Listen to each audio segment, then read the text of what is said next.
In lecture 25A, I'm going to start by summarizing what I have called the beautiful generalization for linear systems of differential and difference equations, where we take what we learned about scalar differential and difference equations and generalize to higher dimensions.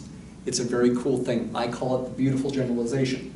We'll also look at the relationship between that and diagonalization of matrices, the very, very important topic that I first started talking about in lecture 24B. The main topic of 25A, though, is bifurcations in a harmonic oscillator model. We'll look at details of what can happen as a parameter changes. And we'll introduce something called the trace-determinant plane, which is a very, very nice way of visualizing ways that bifurcations can happen for linear systems.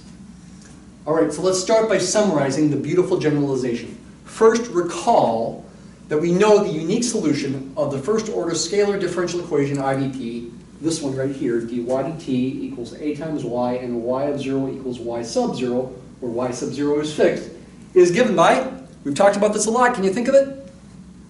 It's this, right? Y is the initial condition, y sub 0 times e to the at. This thing in here, that's just the function name, phi of t, and the subscript is just emphasizing what the initial value is at time 0. This generalizes to higher dimensions. We also know this beautiful generalization, I've mentioned it. The unique solution of the first order vector differential equation IDP that looks like this, where here I'm going to use m as the dimension of the vector y and m by m for a instead of n, because I'm going to use n for something else here. These are a is an m by m real matrix and y is an m-dimensional real column vector. The solution is given by this formula there, and this formula generalizes that formula. That's the beautiful generalization, where e to the ta is the matrix exponential. E raised to a matrix power, t times a, t is a scalar, a is a matrix. Okay? I call the function capital Phi to emphasize it's a vector. And I think this is beautiful. You do need to put the initial condition on the right, because we're thinking of it as a column vector, so I need to multiply this m by m matrix exponential times this m by 1 column vector to get an m by 1 column vector in the end. I've got to put it on the right. Here it doesn't matter, I put it on the left usually, I could put it on the right. It is traditional to also put the t before the a because t is a scalar. This also generalizes to difference equations, but not in the exact same kind of way. We know the unique solution of the first order scalar difference equation, IDP, y sub n is a times y sub n minus 1, where y0 would be the initial condition, is given by this. Take y sub 0, the initial condition, times a to the n. Back in lectures 1, 2, and 3, I used k instead of a. Same idea, though. This generalizes now, I could call this the beautiful generalization for difference equations, the unique solution of the first order vector difference equation that looks like this, where again y is an m-dimensional vector. I wanted to use m because that's an n there. A is an m by m matrix. That's a difference equation that I can iterate. Initial condition y0. The solution is very similar to this one. But again, you want to put the y0 on the right because it's a column vector. Okay?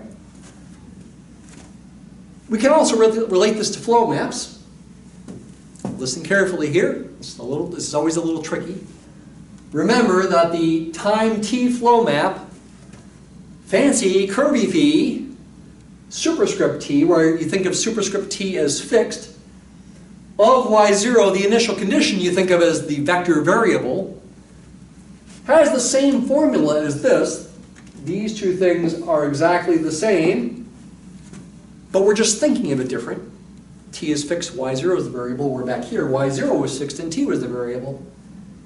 Then we know from what I've said about this that if you look at the time 1 map and the corresponding difference equation, replace t with 1, which means you replace t with 1 here to get just e to the a, is that y sub n equals the solution of the differential equation with initial condition y sub 0 at time n. The differential equation is autonomous. There's no t's on the right-hand side of this differential equation. This will work, as we've seen. In other words, if you compare this with, well, this fact where the A now is going to play, e to the A is going to play the role of A up here, that would have to mean that e to the n times A, e to the n times A is the same as e to the A raised to the nth power. If, again, you think of e to the A as playing the role of A up here. This was a difference equation, just like this is a difference equation. E to the A is analogous to the matrix A here and here. If these are going to match, then e to the NA has to be e to the A to the nth power, as you would hope would be true. You would hope that you'd be able to take this exponent, which is a scalar, and bring it inside the parentheses and put it in front of the A. And it is true. Okay, so that's kind of nice. What's the relationship of this stuff to diagonalization, the very important topic I started in lecture 24B? Remember, if A is diagonalizable, what does that mean? It means it's similar to a diagonal matrix, square matrices we're talking about. Diagonal matrices are the matrices, the square matrices, whose only possible non-zero numbers are on the main diagonal from upper left to lower right. Every other number is a zero. What does this mean? It means there's a diagonal matrix D so that these two equations are true. These two equations are equivalent to each other. It is best to write them in these two distinct forms, where when you have the D on one side, you treat the matrix to the left of P as P inverse and the matrix to the right of it as P, and the other way around when you have A on the other side, because the entries of P are going to be eigenvectors of A. We don't want them to be the columns of P inverse. We want the columns of P to be the eigenvectors of A. And the entries on the main diagonal of D are the corresponding eigenvalues. And they go in the same order. You've got a certain number of eigenvectors in the columns of P. They correspond to certain eigenvalues. Those eigenvalues in the main entries of D have to be in the same order as the corresponding eigenvectors. We'll look at an example. Actually in lecture 25B, so hang on for that. If A is diagonalizable, we can therefore write the unique solution of a generic linear differential equation IDP. In other words, d vector y dt equals A times vector y, and y of 0 equals y sub 0. That's what I mean by a generic linear differential equation IDP, in this way. There's what I have in the previous slide. I can replace the A with P times D times P inverse. And we saw in lecture 24A, I think it was, that this matrix exponential using Taylor series is the same as this. And e to the TD is easy to compute when D is a diagonal matrix, and in fact you get this. This thing right here is e to the TD. It's also diagonal, and the entries on the main diagonal are e to the lambda sub k times t in the k spot here, where lambda sub k is an eigenvalue of A. Here, in this notation, I'm not assuming these lambdas are necessarily distinct. I did talk about some theorems recently where I was assuming they were distinct. Here, there could be repeats. Okay? A could have repeated eigenvalues. But if it is diagonalizable, it's not always the case, not all matrices are diagonalizable, then we can do this. And for the difference equation, it's a similar kind of thing. Y sub n would be a to the n times y0, but a to the n is the same as this. We saw recently as well. You only need to raise d to the n, and raising a diagonal matrix to a power is easy. Just raise the numbers in the main diagonal to that same power. But once again, the lambdas are not necessarily all distinct. Okay, so this is very nice, at least in theory. In practice, it can still be difficult, especially without technology. The eigenvalues can be difficult to find if you've got a 3 by 3 or higher, because then you'd have a cubic characteristic polynomial or a higher degree, and so it might be very difficult to find the eigenvalues exactly. You might have to approximate them, and therefore you might have to approximate the eigenvectors. And even if you found the eigenvectors and you therefore found P, And D, because you found the eigenvalues, P inverse could be very difficult to find. It could be a lot of computation. Okay? So theoretically this is great, but in practice there can still be difficulties. You should realize that. All right, our main topic for lecture 25A is bifurcations in harmonic oscillator models, or at least one particular harmonic oscillator model, where I'm going to assume the mass m and the spring constant k are particular numbers meant to make things kind of nice. Here's what I picked. I picked a mass of m equals 1 kilogram, a spring constant k of 9, technically the units would be newtons per meter, and I'm leaving the damping constant as a parameter that can change. Does that mean you'd be thinking about a mass on a spring where the friction changes? I suppose it could mean it, but it would more typically, when you try to apply this kind of analysis to real life, you're just thinking about different mass spring systems. One where maybe there's not much friction and the other one where there is. Maybe because you've got denser air in some sort of chamber for the other one or something. We're going to look at what happens as B changes, as B increases from starting at 0 on upwards into higher and higher positive values. And ask, are there any bifurcations that can occur? Big changes that can occur. Both in the phase plane for solutions of the differential equation, for the corresponding system, and therefore also for the behavior of the mass in the spring. The math changes that happen have implications for physical systems, for real life. What is the second order homogeneous unforced ordinary differential equation? It would be this. We've seen this before. The mass goes in front of the second derivative. That's like ma from Newton's second law, but the mass is 1. These two terms, if we had them on the other side with negative signs, would be the forces involved. This one on the other side is a negative y, would be the restoring force of the spring. This one on the other side is b times the velocity, would be the damping force. What's the characteristic polynomial? I'm not going to convert this to a linear system. Well, maybe I should at least write down what the matrix would be. The matrix A here for the corresponding linear system would be 0, 1 in the top row and negative 9, negative b in the bottom row. The trace would be negative b, and the determinant would be positive 9. And that means the characteristic polynomial would be this, because it's lambda squared minus the trace times lambda plus the determinant, minus the trace, since the trace is negative b, would be plus b times lambda. The determinant is 9. But I didn't have to write down that matrix. I actually could, I don't know if you've noticed this so far, I actually could essentially jump from here right to here. Have you noticed that pattern before? Replace the second derivative by a lambda squared, replace the first derivative by a lambda, and replace the function itself by essentially the number 1, and you get the corresponding characteristic polynomial, whose roots are the eigenvalues of the linear system as in matrix form. You could also sort of think of them as eigenvalues of the second order scalar equation if you want as well. And we know that those eigenvalues help us find formulas for solutions, as we talked about in lecture 24A.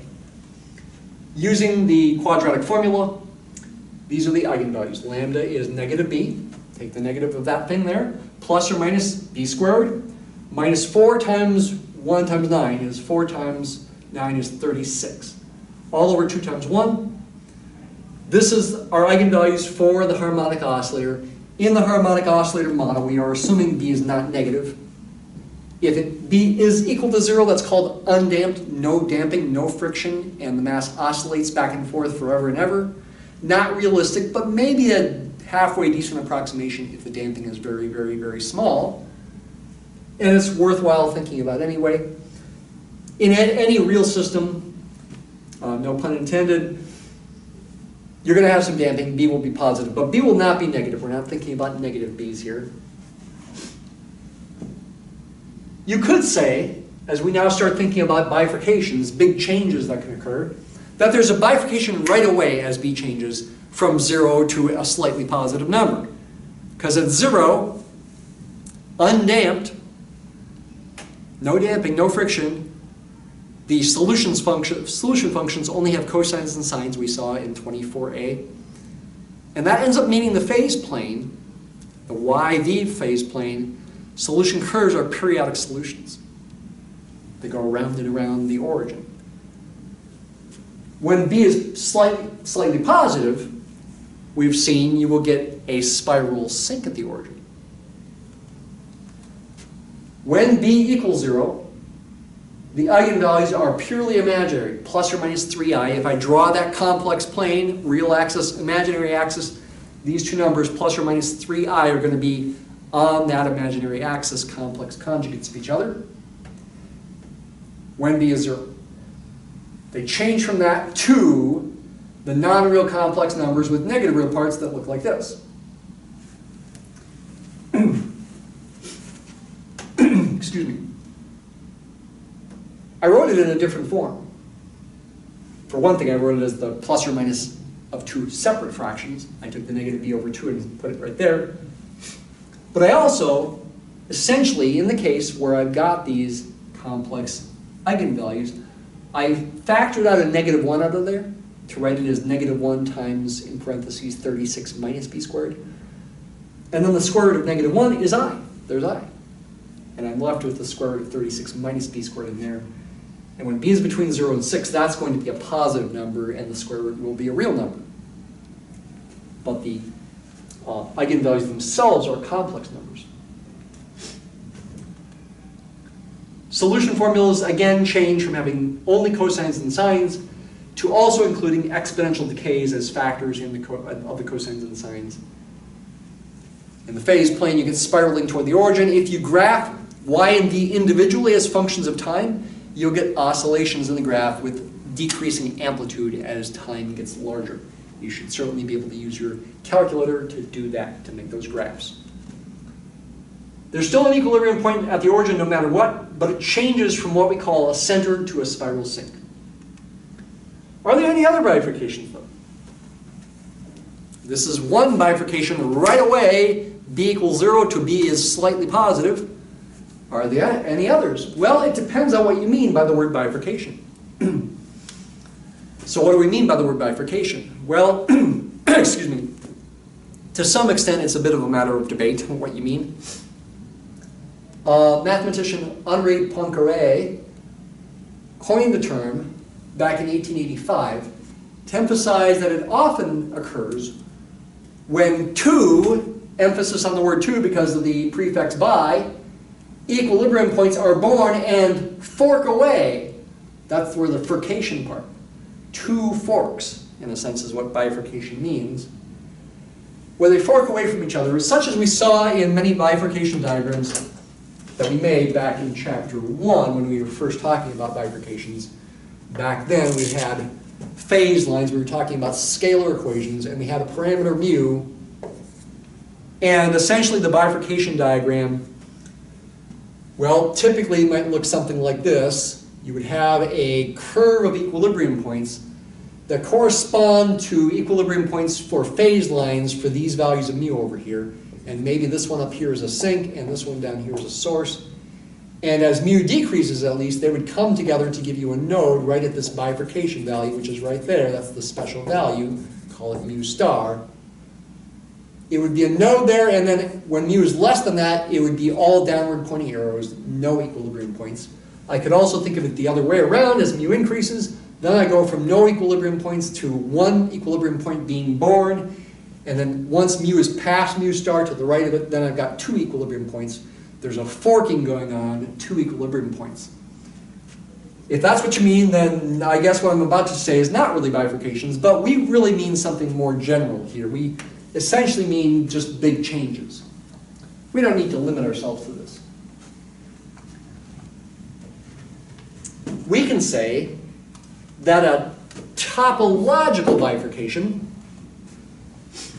has occurred anytime the quote-unquote qualitative nature of the phase plane, or phase space in higher dimensions, changes as a parameter changes.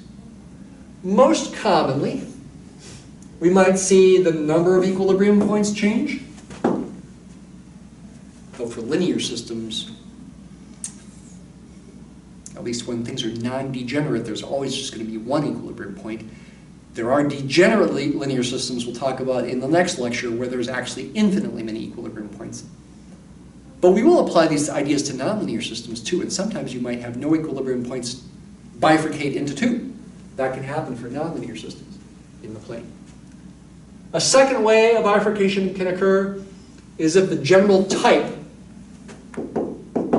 quotes are on the type, of the equilibrium points it changes. For example, from a sink to a source, or from a sink to a saddle. But here, when we're talking topological, we do not distinguish between spiraling and non-spiraling. Topology, and topologists, mathematicians who study topology, is more focused on what you might call rough features of shapes, or in this case, solutions in phase planes. And whether solution curves spiral toward the origin or just head toward it overall, it's a sink in either case, spiraling or non-spiraling. A topologist would just say, well, it's a sink, it doesn't matter. Those are still just sinks, because I only care about the rough behavior, motion toward the origin in that case. So a topologist would not make that distinction. And therefore, a transition from spiraling to non-spiraling would not be a bifurcation, topologically speaking. There are other ways bifurcations can happen. You can have what are called global changes. That can get kind of complicated. One kind of global change that can happen is a birth of a periodic solution. And actually, we'll look at the van der Waals system again and see what happens there. Even wilder phenomena can happen in higher dimensions. But we're going to take the next perspective. We're going to think about what I'm calling analytic bifurcations, whereas topology focuses on rough, approximate features, so to speak. Analysis focuses on detailed behavior, including what are the formulas, you might say. An analytic bifurcation, for a linear system at least, has occurred anytime a topological bifurcation has occurred, or anytime the basic nature of the solution formulas change, for example, from including cosines and sines to not including cosines and sines. Then we might have an analytic bifurcation, so we would be distinguishing between spiraling and non-spiraling here. And this is going to be our perspective. We are going to be as broad as we can be, because we just like to be, and it seems reasonable to distinguish between spiraling and non-spiraling, for example. Yeah, let's go ahead and consider analytic bifurcations as valid in our class. Again, because we can if we want. Because it's interesting to us. We want to know when things change from having spirals to not having spirals. Going back to the harmonic oscillator model, if we do allow analytic bifurcations, then another bifurcation value occurs at the transition from non-real eigenvalues to real eigenvalues, from spiraling to not spiraling. And that happens to be b equals 6. When b equals 6, there's a repeated multiplicity 2 real eigenvalue, lambda is negative b over 2. The square root term from the quadratic formula goes away, because the thing under the square root is 0 when b equals 6. It would also be 0 when b is negative 6, but that's not a harmonic oscillator. We're only thinking about non-negative values for b. If b is greater than 6, then we have 2 negative real eigenvalues. And you can double check, pick something for b bigger than 6. These are going to be both negative. Even when you have negative b plus the square root, it's still going to end up being negative. You can double check that. So a change from a spiral sink to a non-spiral sink occurs as b increases through the value b equals 6. And this is fun to animate on Mathematica to get a feel for what's going on here.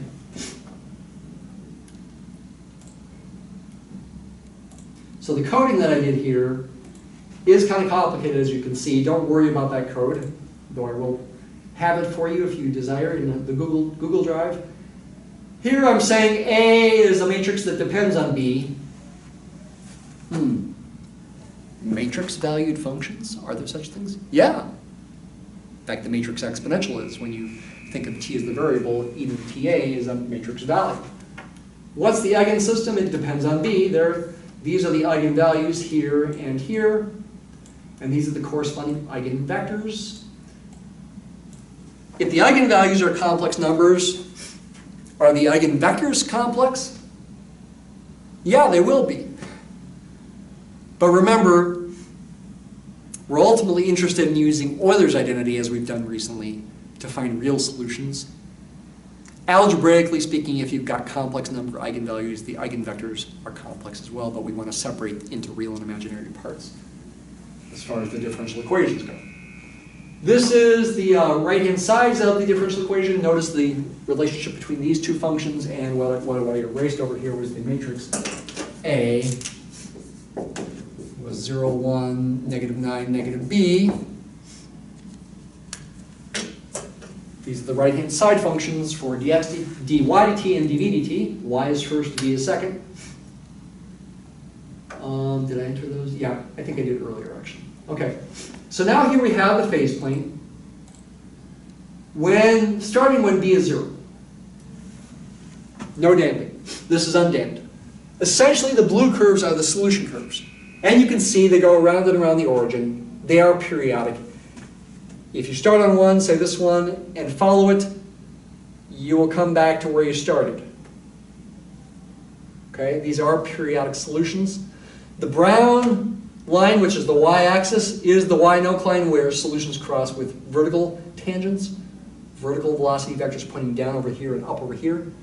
The pink one is the v-no line where dv dt is 0 and vectors cross horizontally with horizontal tangents. The velocity vectors are either pointing rightward up here or leftward down there. And with my color coding, remember light red, pink, represents northeast motion for solution curves. Blue represents northwest motion for solution curves. Green is southwest motion, and yellow is southeast motion. I'm trying to stay consistent with that color coding. Now, sorry, I guess there's a basketball game going on or something. We're getting lots of buzzing here. If I make B slightly positive, now all of a sudden, the origin is a spiral sink. It's changed from a center to a spiral sink. You can see now, if you follow these blue solutions, that they head toward the origin. They go closer and closer and closer. The solution curves go closer and closer and closer. The null lines change a little bit too. Actually, the brown null line, the y null line stayed fixed, but the pink one, the v null line, changed. There was the v-axis before, but now it's got a very large negative slope, but it's not vertical. And effectively, from a qualitative standpoint, that must be the key thing that makes these spiral now. But it is still kind of subtle. The solution formulas would involve cosines and sines as well as exponential decays. The eigenvalues are non-real complex numbers with negative real part. B continues to increase. I still have spiral sinks here. The sinking, so to speak, as B gets larger, is becoming stronger than the spiraling, you might say. Now these solution curves are heading toward the origin faster as B increases. Remember, negative B over 2 is the real part, which is a negative number. As B increases, negative B over 2 becomes more negative, and the exponential decay becomes a faster exponential decay. That's what's happening here. The brown y-no line stays the same. The v-no line continues to get less and less steep over here. It's when b equals 6 that we get the transition to, let me just type in a 6 here. That right there is the transition point where we have transition from spiraling to non-spiraling. Now it's hard to tell that that definitely happened just looking at the picture. And in fact, if I typed a 5.999 in there, the picture would not look much different. Okay? Wait a minute, where'd the orange line come from? The orange line is actually not there if I type in 5.999. It's gone. What was the orange line? I purposely programmed it to appear when b is 6 or higher. Whoops, not 56. And I actually programmed a cyan colored line to show up as well, though you don't see it quite in this picture here. Actually, the orange is covering the cyan. What is this? What is that? It's a straight line solution. That's what it is. Parallel to the now real eigenvector, the one eigenspace. In this case, we have a repeated eigenvalue, negative b over 2. I guess that would be negative 3 would be a repeated eigenvalue, or excuse me, negative 6. And that one repeated eigenvalue would have a one-dimensional eigenspace. And that would actually mean the matrix is not diagonalizable. But there is still one line of straight line solutions, this orange line here. That's what it represents. Now if b is slightly bigger than 6, you also see another line, cyan colored, light blue. That's another straight line solution. And that would happen even if I picked b as 6.1.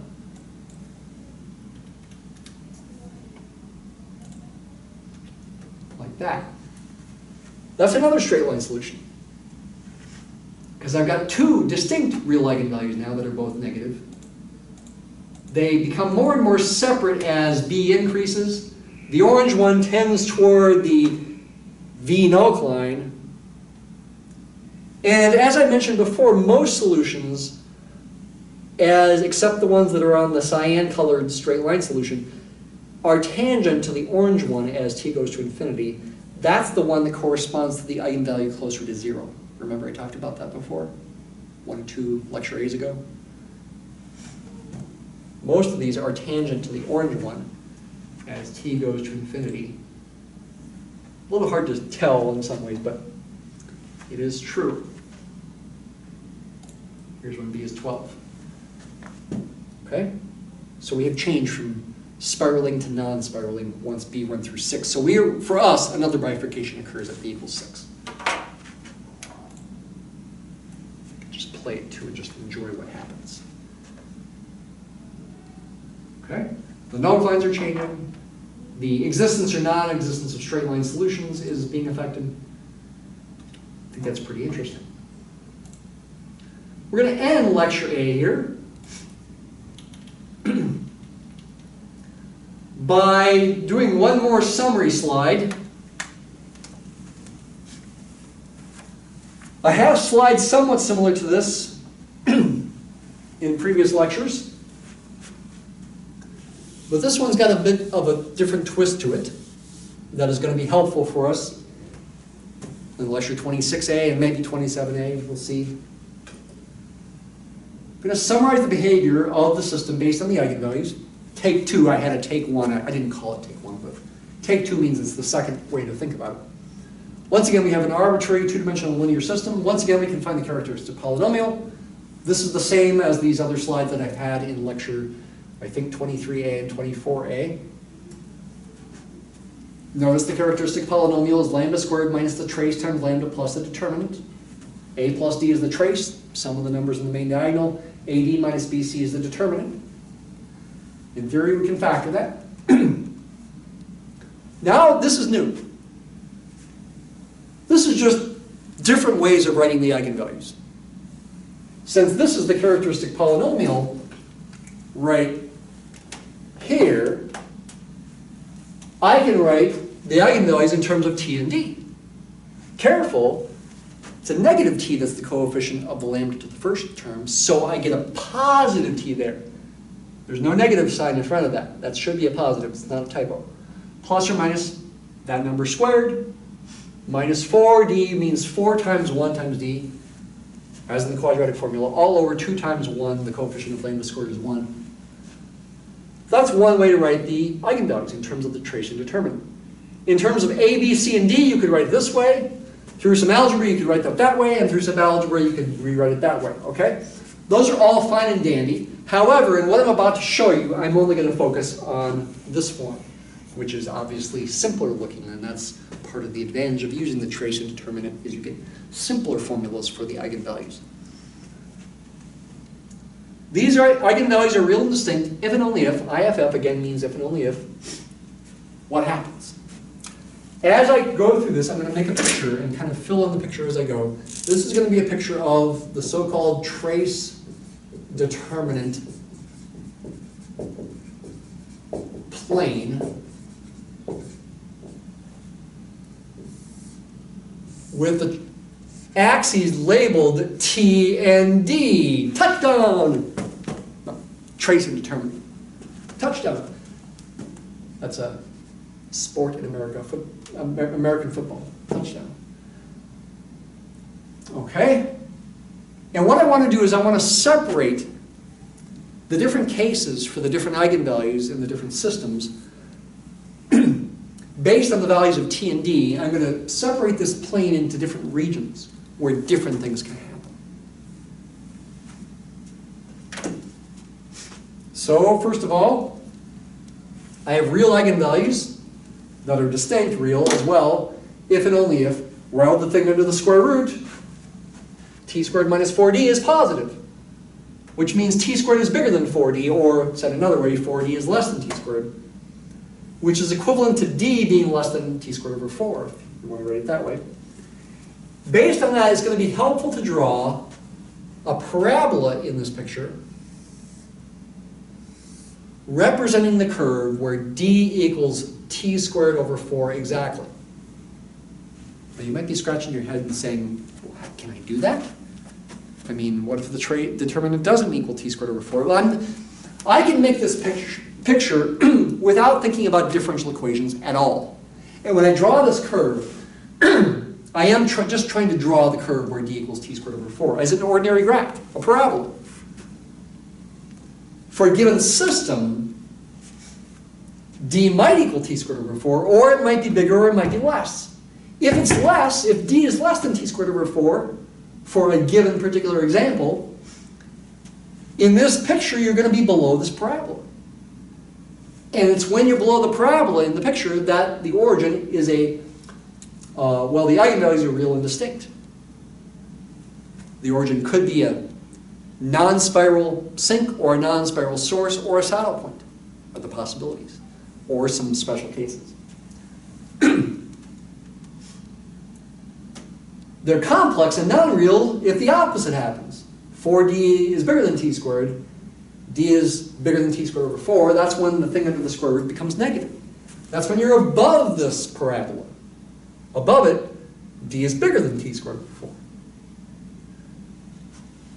I guess there would be a repeated eigenvalue, a single real repeated eigenvalue, multiplicity 2, exactly when you are on the parabola. So the parabola is important. It separates different kinds of behavior.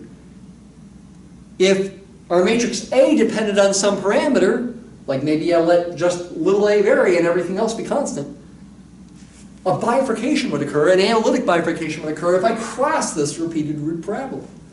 And therefore, it's an example of something called a critical locus. L-O-C-U-S. Locus is synonymous with curve, a locus of points. Talk about that more. More cases, though. The origin will be a real non-spiral sink if what? It's got to be real, so we still have to be in the first case. Excuse me. It also turns out that t needs to be negative and d has to be positive. That's a little tricky to think about. So first of all, d is less than t squared over 4 because to make this thing under the square root negative, or excuse me, positive. So the square root of that is a positive real number. I'd have t plus or minus that positive real number over 2. If t is negative, it turns out that's going to be a sink. Okay, you could try examples to reason it out. I'll let you think about that. We'll talk about it more with some examples in the next lecture, 26a. If d is negative, this actually doesn't happen. You may want to pause the video and think about that. If d is negative, this doesn't happen. D does have to be positive for this to be a real non-spiral sink. It's going to be a real non-spiral source if this still happens, but t is positive. So what does this mean? It means we have a real non-spiral sink if d is less than t squared over 4, if you're below the parabola here, but it's also positive, d is also positive, and t is negative. In other words, you have real non-spiral sinks over here. And when I say over here, I mean when, for a particular system, when you plot the point based on the value of the trace and the value of the determinant, you happen to be over there, then you know it's going to be a real non-spiral sink. That's what I mean. It's not that the plane itself is a phase plane. This is not a phase plane. It's just a picture to help us visualize these different cases. That's all it is. But it's very nice. It's a very nice picture. You're going to have a real non-spiral source. If you're below the repeated root parabola, is what it's called. NT is positive. So here you have a real sink. And here you have a real source. And when I say real, I mean the eigenvalues are real, and therefore it's in the phase plane, the origin is non-spiral. It's a sink but non-spiral. The origin will be a spiral sink in the case where you've got complex numbers, complex eigenvalues, you're above the repeated root parabola, and t is negative. So here you have a spiral sink. A spiral source, if you're over here, spiral source. And finally, you'll have a saddle point when d is negative. Now, I haven't covered every possibility. I haven't really fully explained what happens in the repeated root parabola. I have to some degree. I haven't fully explained what happens on the t-axis when the determinant is 0. You might want to think about that. I guess I have explained what happens on the positive d-axis. That's where you have a center. And the eigenvalues are purely imaginary. This takes some time to be convinced of all this. I'm going to end lecture 25A right now. You should make sure you spend some time thinking about this. Maybe just think about examples initially. Thanks for watching.